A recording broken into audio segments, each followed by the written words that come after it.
Hi friends, అందరికీ నమస్కారం. నేను మీ శ్రీకాంత్. ప్రస్తుతం ఆంధ్రప్రదేశ్లో ఏం జరుగుతుందంటే, కూటమి ప్రభుత్వ నాయకుల రాజకీయ వ్యభిచారం జరుగుతుంది.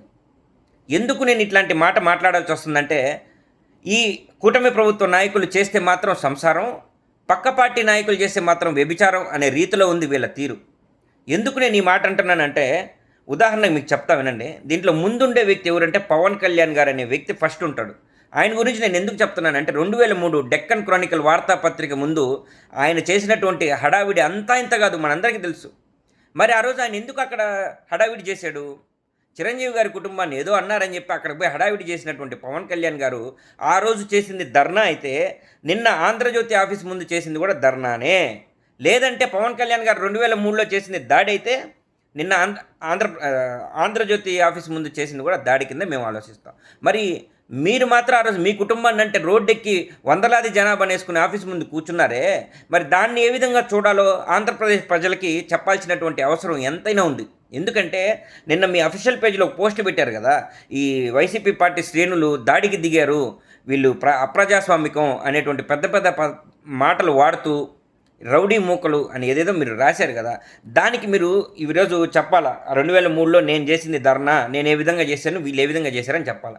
నిన్న ఈ ఆంధ్రజ్యోతి ఆఫీస్లో ఒక్క వస్తువు అయినా పగిలిందా? లేదంటే ఎవరైనా బూతులు తిట్టారా? ఎవరినైనా తరుముకొని కొట్టారా? అట్లాంటి ఘటనలు ఏమైనా జరిగినాయా? ఏబిఎన్ ఆంధ్రజ్యోతి రాధాకృష్ణ గారిని బహిరంగ క్షమాపణ చెప్పమన్నారు.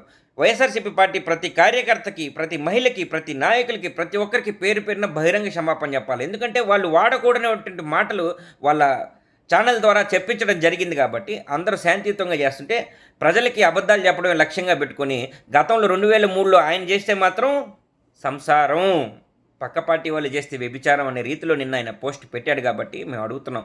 అదేవిధంగా 2016-17లో వాళ్ళ తల్లిగారిని తిట్టించారని, దీని అంతరిక కారణం లోకేష్ గారే అని బాయ్కాట్ ఏబిఎన్, టీవీ5, టీవీ9 అని పోస్టులు ట్విట్టర్ ద్వారా, సోషల్ మీడియా ద్వారా, ఫేస్బుక్ ద్వారా మొత్తం పెట్టాడు కదా.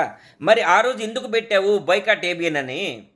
రాధాకృష్ణ గారి గురించి ఆయన కులపిచ్చోడు అని చెప్పి ఎందుకు పోస్టులు పెట్టావు? మరి ఆ రోజు నువ్వు చేసింది సంసారం, ఈరోజు వైసీపీ వాళ్ళు చేస్తుంటే వ్యభిచారమా అని నేను అడుగుతున్నా. అదేవిధంగా లోకేష్ గారు వాళ్ళ తండ్రి గారు ఆయన చెప్పేటివన్నీ అబద్ధాలే. వాళ్ళ భార్యను తిట్టారని అసెంబ్లీ సాక్షిగా ఏడ్చాడు కదా, దాన్ని భారీగా దానికి అంతా మద్దతు కూడగట్టుకున్నారు. మద్దతు కూడగట్టుకొని ఏదేదో మాట్లాడిచ్చారు ఛానల్స్లో. భువనేశ్వరి గారిని ఏదో తిట్టారని, ఎవరు తిట్టకపోయినా తిట్టించారని 100 రకాలుగా. అంటే మీ కుటుంబంలో మహిళలే మహిళలా? నారా లోకేష్ గారిని కూడా అడుగుతున్నా, మీ కుటుంబంలో ఉండేటువంటి మహిళలు మాత్రమే మహిళలా? ఇంకే పార్టీలో ఉండేవాళ్ళు మహిళలు కదా?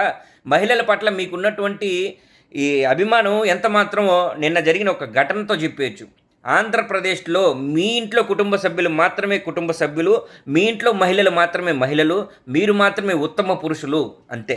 ఇట్లాంటి ట్యాగ్ లైన్లు మీకు ఇచ్చి వదిలేయాలి రోడ్ల మీద.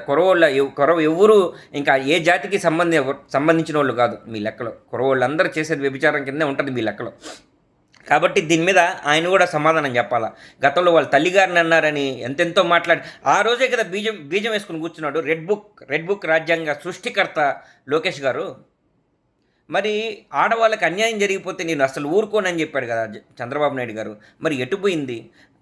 మనం చూస్తున్నాం, ఆడపిల్లల మీద జరిగేటువంటి ఘటనలన్నీ చూస్తున్నాం. వైజాగ్లో జరిగింది, రైల్వే కోడూరులో జరిగింది, హత్యలు జరుగుతున్నాయి, మానభంగాలు జరుగుతున్నాయి. ఎక్కడ కూడా ఎవరిని రోడ్డు మీద నడిపిలేదే, ఎక్కడ న్యాయం చేయలేదే. ఈరోజు వాళ్ళ పత్రికలకు మాత్రం ఆయన కనుసైగలు చేసి వాళ్ళకి స్టేట్మెంట్లు పంపించి ఇవి మీ పత్రికల్లో మీరు ప్రకటించాలా, మీ మీడియా ఛానల్స్ ద్వారా మాట్లాడించాలా అని చెప్పి ప్రెషర్ పెట్టి మరి మాట్లాడిస్తున్నటువంటి వ్యక్తి చంద్రబాబు నాయుడు గారు కాదా నేను అంటున్నా. మీ ఇంట్లో ఆడవాళ్ళంటే మాత్రం ఆ రోజు స్పోర్ట్స్కి వచ్చి అసెంబ్లీలో కూర్చొని ముసలి కన్నీరు గార్చావు కదా, ఈరోజు మళ్ళీ పక్క పార్టీ వాళ్ళ గురించి ఎట్ట మాట్లాడతావు? నేను దీన్ని కూడా అడుగుతున్నా. తర్వాత ఇంకొక ఆమె ఉంది, పాపం ఆమె సాటి మహిళ అయినా కూడా మహిళల్ని కించపరిచే విధంగా మాట్లాడేటువంటి తీరు ఆమె నైజం, ఆమె సొంతం. ఆమె పేరే వంగలపూడి అనిత గారు, హోమ్ మినిస్టర్ వంగలపూడి అనిత. ఆమె మన దిశ యాప్ గురించి వక్రంగా మాట్లాడారు. దిశ యాప్లో ఏందో మనకి అది ఏం లేదు అన్నట్టుగా గతంలో ఎన్నో మాట్లాడారు, మనం విన్నాం. వాటిలన్నిటికి కావాల్సింటే నేను బ్యాక్ సైడ్ వీడియోలు కూడా పెడతాను లింకుల్లో. అన్ని మాట్లాడి అదే యాప్ని కొద్దిగా డెవలప్ చేసుకుని పేరు మార్చి పెట్టేసి స్త్రీలకి ఎక్కడైనా సరే మహిళలకి మీరు ఒక జస్ట్ ఈ బటన్ నొక్కి ఇక్కడ ప్రెస్ చేస్తే 1 నిమిషంలో వచ్చేస్తారు అన్నారు. మొన్న బస్సు కాలిపోతే మార్కాపురం ఘటనలో పోలీసులు రాలా, ఆమె ఎక్కడ స్పందించినటువంటి దాఖలాలు లేవు. వైజాగ్లో ఒక అమ్మాయిని చంపేసి ఫ్రిడ్జ్లో ముక్కలు చేసి ఫ్రిడ్జ్లో పెడితే దాని మీద కూడా స్పందించినటువంటి దాఖలాలు లేవు. రైల్వే కోడూరులో ఒక మహిళను జనసేన పార్టీ నాయకుడు కర్రెచ్చుకుని రోడ్డు మీద అందరూ చూస్తుండగా కొడితే ఆ మహిళ కోసం సాటి మహిళగా, ఒక దళిత మహిళగా వచ్చి మాట్లాడినటువంటి సందర్భాలు లేవు. ఇవన్నీ మాట్లాడకపోగా నిన్న మాత్రం ఏబిఎన్ రాధాకృష్ణ గారి విషయంలో ఆమె మాట్లాడడానికి ఫస్ట్ పెట్టేశారు మీటింగ్, ప్రెస్ మీట్. ఏందబ్బా అర్థం కాల. రాధాకృష్ణ గారి మీద స్పెషల్ ఎఫెక్ట్ ఏముంటుంది ఈ హోమ్ మినిస్టర్ గారికి అంటే మనకు తెలియదు. కానీ ఆమె మాట్లాడినటువంటి మాటలు ఏంటంటే, రాధాకృష్ణ గారు తప్పేం చేశారు, అప్పుడప్పుడు అలా మాట్లాడడం సహజమే, అలా మాట్లాడించవచ్చు అని ఆమె ఎంకరేజ్ చేస్తుంది. ఇంకా మాట్లాడించవచ్చు అంట. ఒక మహిళగా ఆమె ఏం చెప్పాలా, తప్పండి మీరు ఇలా మాట్లాడకూడదు, ఇలా మాట్లాడితే శాంతి భద్రతలకి కొద్దిగా నష్టం వాటిల్తుందని చెప్పాల్సింది పోయి బాధ్యతలో ఉన్నటువంటి హోమ్ మినిస్టర్ అనిత గారు అది తప్పే కాదు అని చెప్పి యువతకి మంచి ఒక సందేశాన్ని పంపించారు. నేను ఎవరైనా ఇలా మాట్లాడచ్చు, ఎవరైనా పక్కన ఇంటి మహిళల్ని ఒక తక్కువ చేసి మాట్లాడచ్చు అన్నటువంటి సందేశాన్ని ఆమె నిన్న పంపించారు. మరి ఆంధ్రప్రదేశ్లో మీరు గమనించారండి, కోడికిను మేకకున్నంత విలువ మనిషికి లేకుండా పోయింది, ఒక మహిళకి, ఎస్పెషల్లీ ఒక మహిళకి లేకుండా పోయింది. వాళ్ళు ఎవరో పండగలు చేసుకుంటూ వాళ్ళ ఆనందంతో కోళ్ళు మేకలు కోస్తే వాళ్ళని మాత్రం పోలీస్ స్టేషన్లో చిత్రహింసలు పెట్టి రోడ్డు మీద నడిపించినటువంటి ఘనత ఈ అనిత గారికి, హోమ్ మినిస్టర్ గారికి దక్కుతుంది. ఒక అమ్మాయిని చంపి ముక్కలు చేసి ఫ్రిడ్జ్లో పెడితే కనీసం ఆ వ్యక్తిని తీసుకొచ్చి రోడ్డు మీదన్నా నిలబెట్టిందా?